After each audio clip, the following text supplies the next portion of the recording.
बिस्मिल्लाहिर्रहमानिर्रहीम। अस्सलाम वालेकुम नाज़रीन, आप यूट्यूब चैनल देख रहे हैं। मैं इमरान खान हूँ। आज कुछ खबरें बहुत बड़ी हैं। एक तो ये है कि कादी फ़ायद ईसा के ख़िलाफ़ लाहौर में जब ऑल पाकिस्तान वकला कन्वेंशन हुआ तो उसमें गो काजी गो का नारा लग गया। यहाँ क्या होता रहा मैं आपको बताऊँगा। हुकूमत इसके मुकाबले में क्या कर रही है ये भी आपको बताते हैं। अयाज सादिक साहब जो स्पीकर कौमी असम्बली हैं, उन्होंने इलेक्शन कमीशन ऑफ पाकिस्तान को एक ख़त लिखकर सुप्रीम कोर्ट ऑफ पाकिस्तान के फ़ैसले पर अमल दरामद से रोक दिया है। और सुप्रीम कोर्ट ऑफ पाकिस्तान का वो फ़ैसला जो 12 जुलाई को आया था, जिसके तहत पाकिस्तान तहरीक इंसाफ के आज़ाद उम्मीदवार पाकिस्तान तहरीक इंसाफ को मिलने थे और जिसके तहत मखसूस नशिस्तें पाकिस्तान तहरीक इंसाफ का जो हक़ है वो उनको मिलना था, उस पर रोका है। ये क्यों किया उन्होंने और इसके पीछे क्या है? इलेक्शन कमीशन ने तीसरी मरतबा इजलास किया, फिर भी कोई फ़ैसला नहीं कर सके। इलेक्शन कमीशन में जो है दरखास्तें भी दायर कर रहे हैं PMLN के लोग के जनाब मखसूस नशिस्तें हमें दी जाएं। हालांकि सुप्रीम कोर्ट ऑफ पाकिस्तान इसका फैसला कर चुकी है। सुप्रीम कोर्ट में प्रैक्टिस एंड प्रोसीजर एक्ट ये पहले भी यही हुकूमत लेकर आई थी और ये जब आया था तो इसके पीछे मकसद क्या था? अब दोबारा इसके ऊपर एक ऑर्डिनेंस लाने की तैयारी की जा रही है। तो हुकूमत एक नया प्लान लेकर आई है, एक नया मनसूबा है। इसको आप एक नई साजिश भी कह सकते हैं। लाहौर जलसे से पहले लाहौर में क्या कुछ हो रहा है, लेकिन सबसे पहले जो है वो बात करते हैं वकला की तहरीक की। आज पहला दिन था। वकला बहुत बड़ी तादाद में जो है वो लाहौर में इकट्ठे हुए। मैं आपको बता देता हूँ, इसमें पेशावर से, कराची से और बहुत दूर दूर से वकला आए हैं। और सिर्फ आसमा जहांगीर ग्रुप जो है उनके कुछ वकला ने आज़म नज़ीर तारड़ साहब के साथ मिलकर या कुछ सरकारी वकला ने एक प्रोग्राम किया था, लेकिन जो वकला की बड़ी तादाद है वो दूसरी तरफ खड़ी है। और आसमा जहांगीर ग्रुप के वकला ने जिस तरीके से अपने ग्रुप को सरेंडर किया, जिस तरीके से उन्होंने आसमा जहांगीर साहिबा का जो नज़रिया था उसको सरेंडर किया, तो उसके बाद अब सिचुएशन ऐसी है कि उनके लिए अगली मरतबा पाकिस्तान में बार कौंसल्स के इंतखाबात जीतना मुमकिन दिखाई नहीं दे रहा। अब बलूचिस्तान हाई कोर्ट बार वहाँ पे आई, बलूचिस्तान बार कौंसल आई, Peshawar high court bar, Karachi high court bar, Multan high court bar, Pakistan बार कौंसल के 6 मेंबरान, पंजाब बार कौंसल के अरकान और सुप्रीम कोर्ट बार के 2 अफराद भी इसमें शामिल थे। जो बड़े वकील इसमें शामिल थे उनमें हामिद खान, हैदर इमाम रिजवी, सलमान अकरम राजा, अली जफ़र, आबिद ज़ुबैरी, रबिया बाजवा, मुनीर काकड़ साहब, असद मंजूर भट्ट साहब हैं, चौधरी इश्तियाक साहब हैं, आबिद साकी साहब और अहमद अली कुर साहब। ये लोगों का ताल्लुक जो है वो आसमा जहांगीर ग्रुप से है। यानी सिर्फ वो वकला नहीं थे जिनका ताल्लुक हामिद खान ग्रुप से है या जो थोड़ा सा पाकिस्तान तहरीक इंसाफ के प्रो चलते हैं, बल्कि हुआ ये कि जितने वकला आइन और कानून के साथ खड़े होना चाहते हैं वो वकला अब एक ग्रुप बंदी से निकलकर कि जी ठीक है, एक आसमा जहांगीर ग्रुप है, वो इलेक्शन आएगा तो देखेंगे, एक हामिद खान ग्रुप है, जब इलेक्शन आएगा तो देखेंगे। एक्चुअली ये टाइम है अदलिया को बचाने का और अदलिया की आज़ादी और उसकी बहाली का।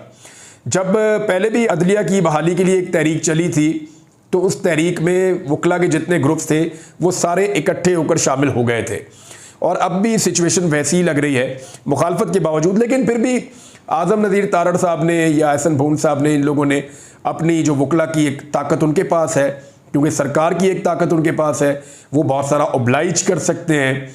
ऐसे इल्ज़ामात लगाए भी जा रहे हैं। शहबाज गिल साहब ने कहा कि बहुत ओब्लाइज कर रहे हैं, बहुत सारे लोगों को एडजस्ट किया गया है और सरकारी वकील बनाए जा रहे हैं और बहुत सारे इनके पास फंड्स भी हैं, बहुत सारे इख्तियारात भी हैं, तो उनकी वजह से ये कंट्रोल कर रहे हैं। लेकिन ये अगली मरतबा मैं जिससे भी बात कर रहा हूँ वो ये कह रहे हैं कि आसमा जहांगीर ग्रुप के लिए इलेक्शन जीतना मुश्किल हो जाएगा। गो काजी गो का नारा लग गया। वकला ने एक तो ये कहा कि आइन के अंदर हम किसी किस्म का खिलवाड़ नहीं होने देंगे, जो आइन की बुनियादी रूह है उसको ख़राब नहीं होने देंगे और आइन से मुतसादम कोई तरमीम हम नहीं होने देंगे, हम किसी तरमीम को नहीं मानेंगे। वकला ने साफ कहा कि 2 चीफ जस्टिस नहीं होंगे, कोई आईनी अदालत नहीं होगी, एक ही चीफ जस्टिस होगा और वो जस्टिस मंसूर अली शाह होंगे 26 अक्टूबर और उसके बाद से। जस्टिस मंसूर अली शाह साहब चीफ जस्टिस होंगे और कोई आईनी अदालत ना बनानी है ना उसकी ज़रूरत है। हाँ, ये हो सकता है कि बेंच बन जाए और वो बेंच जो है वो आईनी मुकदमात सुना करे, आईनी मामलात सुना करे। एक अदालत की जो कमेटी है सीनियर जजेस की, वो एक बेंच खुद भी बना सकते हैं। हुकूमत उनके साथ इसके ऊपर गुफ्तो शनीद कर सकती है थ्रू अपने अटॉर्नी जनरल के। तो गो काजी गो का नारा लग गया। कादी साहब जो है वो पाकिस्तान के पहले चीफ जस्टिस हैं जो 1 साल पहले वकला के दिलों की आवाज़ थे। 1 साल पहले काजी साहब के हक में वकला खड़े थे। 1 साल पहले वकला ये कह रहे थे कि काजी साहब के साथ ज्यादती हो रही है। जब काजी साहब के ऊपर एक रेफरेंस आया तो वकला तंजीमें और उनके साथी उनके साथ चट्टान बनकर खड़े हो गए। लेकिन अपनी 1 साल कारकर्दगी में काजी साहब ने ऐसा कर दिया कि उनके अपने साथ वकालत करने वाले वकला भी आज उनके साथ नहीं खड़े, बल्कि काजी साहब ने ऐसा कर दिया कि पहली मर्तबा किसी ऐसे चीफ जस्टिस को जो आईनी तौर पे चीफ जस्टिस बना हो, उसके खिलाफ गो काजी गो का नारा लग गया और ये नारों से लाहौर गूंज रहा था। वकला ने बड़े जोश और जज्बे के साथ वहाँ पे तकारीर की हैं। अब उनका ये कहना है कि अगले मरहले में वो जा रहे हैं पेशावर। वकला की तहरीक का जो अगला पड़ाव है वो पेशावर में है। वो वहाँ पे अगली कॉन्फ्रेंस करेंगे, उसके बाद वो कराची जाएंगे और देन फाइनली फिर वो एंड में इस्लामाबाद जाएंगे और सुप्रीम कोर्ट ऑफ पाकिस्तान की तरफ जाएंगे। अगर हज़ारों वकला सुप्रीम कोर्ट ऑफ पाकिस्तान ना पहुँचे तो फवाद चौधरी साहब ने ये कहा कि अगर वकला हज़ारों की तादाद में नहीं जाते तो ये रास्ता रोकना मुश्किल हो जाएगा। ये कुछ ना कुछ करके ऐसी आईनी तरमीम करेंगे। पाकिस्तान तहरीक इंसाफ से अपने बंदे काबू नहीं आ रहे, हालांकि बंदे लिख लिख के दे रहे हैं, लेकिन इनको जब तक कानूनी तौर पे बाउंड नहीं किया जाता, जब तक कि ये बंदे कानूनी तौर पे बाउंड नहीं हो जाते, जब तक कि इनके वोट देने का हक इनसे छीन नहीं लिया जाता, पाकिस्तान तहरीक इंसाफ सिक्योर नहीं होगी। वजह यह है कि हुकूमत के पास जो मेंबर्स हैं वो 212 हैं। उनमें 2 मेंबर जो हैं वो पाकिस्तान तहरीक इंसाफ के हैं, जिनमें एक चौधरी इलियास गुजरात से। ये आदमी मुझे धमकियों वाले मैसेजेस भी करवा रहा है, टेलीफोन भी करवा रहा है, तो ठीक है करवाता रहे, इससे पहले भी बड़े देखे हैं एक और सही। तो बहरहाल ये जो चौधरी इलियास है ये तो काफ लीग को ज्वाइन कर चुका है और आदिल बाजोई जो है बलूचिस्तान में वो नून लीग को ज्वाइन कर चुका है। और इन दोनों लोगों ने बयान अल्फी लिख कर दिया था और बयान अल्फी लिख कर दिया और एक को नून लीग में डाल दिया और एक को काफ लीग में डाल दिया। ये 2 वोट अगर हुकूमत के गिने जाए तो 214 बनते हैं। इन 2 बंदों को बार बार पाकिस्तान तहरीक इंसाफ कह रही है कि भाई आप चल के जाकर किसी अदालत में खड़े होकर जो हम आपको कह रहे हैं हमारी डायरेक्शन के मुताबिक चले और जाकर जान छुड़ाएं। आप बताएं कि आप काफ लीग के मेंबर नहीं हैं। अगर ये आदमी काफ लीग से निकलता है तो काफ लीग की एक मखसूस नशिस्त भी निकल जाती है, तो हुकूमत की 1 नहीं 2 सीटें जाती हैं। इस तरीके से हुकूमत 2 सीटों से हाथ धो बैठेगी अगर ये आदमी वापस आ जाता है चौधरी इलियास, क्योंकि इसकी वजह से एक खातून की नशिस्त भी काफ लीग को मिली हुई है। तो काफ लीग की 5 सीटों से कम होकर 3 रह जाती हैं अगर ये बंदा निकल जाता है। तो आदिल बारजई जो है वो वहां से निकलेगा, तो इस तरह 1 सीट जो है वो यहां पे बढ़ जाएगी मखसूस पाकिस्तान तहरीक इंसाफ के लिए। ये बड़ी इंटरेस्टिंग सिचुएशन है। 2 बंदे तो ये हैं, बाकी जो है वो आपको पता है रियाज फतियाना साहब हैं, वो बिल्कुल आज़ाद हैसियत में जिसको मर्जी वोट डाल सकते हैं। इसके अंदर जो है वो एक है, क्या नाम है, ब्रिगेडियर असलम घुमन साहब हैं, वो भी जिसको मर्जी वोट डाल सकते हैं। असलम घुमन साहब के बाद जो औरंगजेब किची साहब हैं वो भी किसी को भी वोट डाल सकते हैं। फिर एक उस्मान चौधरी उस्मान साहब है साहिवाल से, वो भी किसी को भी वोट डाल सकते हैं। तो 4 बंदे तो ये हो गए। एक जो है मुबारक ज़ेब है, मुबारक ज़ेब को इन्होंने कंट्रोल कर लिया है और वो इनके काबू में है और मुबारक ज़ेब के साथ जो भी उसके मुतालबात थे वो खैबर पख्तूनख्वा हुकूमत ने पूरे किए हैं, तो उसके बाद वो तो कंट्रोल में। अब पाकिस्तान तहरीक इंसाफ अपने बंदों को अभी तक, मैं आपको क्लियरली बता रहा हूँ, ये जो मर्जी कहते रहे खड़े होकर, जो मर्जी स्टेटमेंट्स देते रहे, मैं आपको बता रहा हूं कि अभी तक ये पाकिस्तान तहरीक इंसाफ के हाथ पांव फूले हुए थे। इनके बंदे सवाए एक मुबारक ज़ेब के कोई इनके कंट्रोल में नहीं आया था। ये बंदों की फैमिलीज को लेकर आए, ब्रिगेडियर असलम घुमन के भाई को लेकर आए, उन्हें कहा जी आप पटिशन डालें उनकी बादयाबी के लिए, उन्होंने डाली, लेकिन ब्रिगेडियर साहब इनके कंट्रोल में नहीं आए उस वक्त तक जब तक के मौलाना साहब ने तरमीम को मुस्तरद नहीं कर दिया। मौलाना साहब अगर आसरा ना करवाते तो पाकिस्तान तहरीक इंसाफ को ऐसा सरप्राइज मिलता कौमी असम्बली में कि इनको लग पता जाता। इनके कंट्रोल में नहीं है। मैं दोबारा कह रहा हूं, जितने चक्कर इन्होंने मौलाना साहब के घर के लगाए हैं, इतनी मेहनत ये अपने बंदों पे कर लेते तो मौलाना साहब के घर एक दफा भी ना जाना पड़ता। लेकिन मौलाना साहब की मेहरबानी है कि उन्होंने पाकिस्तान तहरीक इंसाफ की बात को समझा और आम आदमी के जज्बात को समझा और उन्होंने उस तरमीम के अंदर हिस्सा नहीं डाला। वैसे मौलाना साहब अभी क्या कह रहे हैं वो भी मैं आपको बता देता हूँ। मौलाना साहब फरमाने जी हमने यकसर मुस्तरद कर दिया है इस तरमीम को और हम इसके साथ बिल्कुल नहीं जाएंगे। मैं आपको पढ़ के बता देता हूँ मौलाना साहब के जो स्टेटमेंट्स हैं। एक तो उन्होंने कहा हमने हुकूमत का मुसवदा मुकम्मल तौर पे मुस्तरद कर दिया है। वो तो ये कह रहे हैं कि हमारा कोई मुसवदा है ही नहीं। फिर सवाल बनता है जो पेश किया गया वो क्या था अगर आपका मुसवदा नहीं है। मैं इस तरमीम में हुकूमत का साथ देकर कौम की अमानत में खयानत नहीं कर सकता, मौलाना फजलुर रहमान साहब ने यह भी कहा। फवाद चौधरी साहब ने कहा जी पूरी कौम को मौलाना साहब का शुक्रिया अदा करना चाहिए कि आइन से खिलवाड़ होने से उन्होंने बचा लिया, लेकिन ये होना है। मैं आपको अगेन बता रहा हूं कि आईनी तरमीम होनी है, हुकूमत इससे बाज नहीं आएगी, क्योंकि नुसरत जावेद साहब ने भी ये कहा और कुछ और लोग भी कह रहे हैं कि हुकूमत को एस्टेब्लिशमेंट की तरफ से 2 माह की वार्निंग दी गई है कि आप इसको कर गुजरे। दूसरी जानिब हुकूमत ने एक नया काम भी किया है। एक तो इलेक्शन कमीशन ऑफ पाकिस्तान को वो रोक रहे हैं कि सुप्रीम कोर्ट ऑफ पाकिस्तान के फैसले पे आपने अमल दरामद नहीं करना, क्योंकि हमने एक एक्ट पास कर दिया है और उस एक्ट के मुताबिक जो सुप्रीम कोर्ट ऑफ पाकिस्तान ने फैसला किया हुआ है उस पर अमल दरामद नहीं हो सकता। लिहाजा मखसूस नशिस्तें आपने नहीं देनी पाकिस्तान तहरीक इंसाफ को, लिहाजा आपने जो पाकिस्तान तहरीक इंसाफ के आज़ाद अरकान रह गए थे उनको आज़ादी छोड़ देना है ताकि जब चाहें हम उनके वोट भी हासिल कर सकें। तो ये हुकूमत ने कोशिश की है एक दफ़ा, फिर सिर्फ एक कोशिश नहीं की, एक और भी की है। लेकिन याद रखिएगा अभी भी सुप्रीम कोर्ट ऑफ पाकिस्तान का एक तफसीली फैसला आना बाकी है। वो 8 जजेस का फैसला होगा और जब वो तफसीली फैसला आएगा तो बहुत सारी चीज़ें मजीद क्लियर हो जाएंगी। अभी किसी के वहमो गुमान में भी नहीं है जो हो सकता है, यानी मुझे भी आइडिया नहीं है, लेकिन जब मैं रिपोर्टर से पूछता हूँ जो वहाँ कोर्ट में जाते हैं, जो एनालिसिस करते हैं, जब मैं उनसे पूछता हूँ तो वो कहते हैं कि हमें लगता है कि बहुत बड़ा सरप्राइज आने वाला है। और उन सबका ये आइडिया है कि जब भी मखसूस नशिस्तों के हवाले से तफसीली फैसला आएगा तो हुकूमत के 14 तबक रोशन हो जाएंगे। बहरहाल पाकिस्तान तहरीक इंसाफ के पास अभी ये मौका बाकी है, लेकिन एक काम और है जो हुकूमत करने जा रही है। इसी हुकूमत ने सुप्रीम कोर्ट का प्रैक्टिस एंड प्रोसीजर एक्ट बनाया था, यानी इससे पहले ये इख्तियार चीफ जस्टिस का होता था कि वो केस जहां दिल करे जो मर्जी बेंच बना के लगा देते थे। तो जस्टिस उमर अता बंदयाल साहब को गालिबन उस दौर में काबू करने के लिए इन्होंने एक नया कानून बना दिया जिसके मुताबिक 3 रुकनी एक कमेटी बन गई जिसमें चीफ जस्टिस और उनके बाद दूसरे और तीसरे नंबर के जज, ये 3 जजेस बैठेंगे और बैठने के बाद ये फैसला करेंगे कि बेंच क्या बनाना है और बेंचों की तश्कील और जो अहम मामलात हैं बेंचेस से मुतालिक वो ये कमेटी करेगी। अब हुआ ये कि कादी साहब को उस दौर में तो ओबलाइज कर दिया गया। मैंने भी कुछ बुकला से बात की, उन्होंने कहा ये कादी साहब की ख्वाहिश पे हुआ था कि कादी साहब को डालना था उस कमेटी में ताकि बंदयाल साहब के दौर में भी वो इन्फ्लुएंस कर सके। लेकिन अब क्या हुआ, अब ये हुआ कि बजाय इसके कि कादी साहब के दौर के अंदर उसको कंटिन्यू किया जाता, अब उसको दोबारा एक ऑर्डिनेंस के जरिए से तब्दील किया जा रहा है।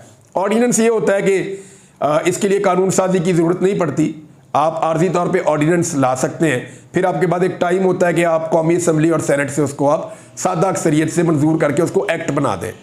तो ऑर्डिनेंस के लिए ये होता है कि आप काबीना से मंजूरी ले लेते हैं, कैबिनेट तो इनकी अपनी मंजूरी ले लेंगे, सदर को भेज देते हैं, सदर कहता है जी ओके हो गया और वो ऑर्डिनेंस जारी कर देता है। ऑर्डिनेंस ये जारी कर रहे हैं कि चीफ जस्टिस होगा, इसके साथ दूसरे 2 सीनियर जजेस नहीं होंगे, यानी जस्टिस मंसूर अली शाह और जस्टिस मुनीब अख्तर पहले होते थे तो कादी साहब अकलियत में चले जाते थे तो मर्जी का काम नहीं हो रहा था। तो अब यह किया गया कादी साहब के साथ एक सीनियर जज होगा, दोनों में से एक होगा, या मुनीब अख्तर साहब होंगे या होंगे जस्टिस मंसूर अली शाह। तो एक सीनियर जज होगा और एक कोई भी कादी साहब अपनी मर्जी से नीचे से जज उठा के ले आएंगे अपनी मर्जी का, और ये 3 बंदे बैठ के फिर बेंचेस बनाना शुरू कर देंगे। तो मैंने वकला से बात की, मैंने कहा ये होने क्या चाह रहा है। उन्होंने कहा जी कुछ केसेस ऐसे हैं जो सुप्रीम कोर्ट ऑफ पाकिस्तान में आने लगे, हुकूमत को इस बात का आइडिया है और अब कोशिश ये की जा रही है कि प्रैक्टिस एंड प्रोसीजर जो एक्ट है उसके अंदर एक तब्दीली की जाए और एक ऑर्डिनेंस जारी करवाया जाए ताकि वो जो कमेटी है 3 जजेस की वो इस तरह की कमेटी बन जाए कि बेंचेस हुकूमत अपनी मर्जी के लगवा सके। ये मुबैना तौर पे सारी गेम है कि हुकूमत को क्या जरूरत पड़ी है कि एक आपने अभी एक्ट बनाया है, दोबारा आप उसके ऊपर ये ऑर्डिनेंस लेकर आ रहे हैं। वजह क्या है? वजह बड़ी सादी है कि ये हुकूमत जानती है कि कुछ केसेस अब सुप्रीम कोर्ट ऑफ पाकिस्तान में आएंगे। यानी इमरान खान साहब से आज मुलाकात करने के लिए लोग गए तो सियासतदानों को उन्होंने नहीं मिलने दिया। वजह यह है कि लाहौर का जलसा आ रहा है, इमरान खान साहब कोई गाइडेंस ना दे दें, तो उन्होंने इमरान खान साहब से सियासतदानों की मुलाकात आज रोक दी। लेकिन अजहर सिद्दीक साहब के पास इस्लामाबाद हाईकोर्ट का ऑर्डर था, वो गए जाके वो बुशरा बीबी से भी मिले, इमरान खान साहब से भी मिले। तो जब उन्होंने मुलाकात की तो इमरान खान साहब को जब उन्होंने बताया कि सुप्रीम कोर्ट ऑफ पाकिस्तान में इसको चैलेंज किया गया है, ये जो आईनी तरमीम आ रही है, तो इमरान खान साहब ने कहा बिल्कुल इसको सब चैलेंज करें और इसके ऊपर मुकदमा लड़ें और इस आईनी तरमीम को हर हाल में रोकें क्योंकि ये दोबारा करेंगे। इमरान खान साहब को ये लगता है कि दोबारा करेंगे। लेकिन फिलहाल सुप्रीम कोर्ट में रजिस्ट्रार साहब ने इसके ऊपर एतराज़ लगा के वापस कर दिया है, लेकिन फिर ये दोबारा अपील लग जाएगी और अल्टीमेटली ये केस, जो वुकला हैं उनका ये कहना है कि ये केस ज़रूर लगेगा सुप्रीम कोर्ट में, जबकि सुप्रीम कोर्ट ये कह रही है कि जनाब इसलिए ये नहीं लग सकता कि अभी तो तरमीम पेश ही नहीं की गई।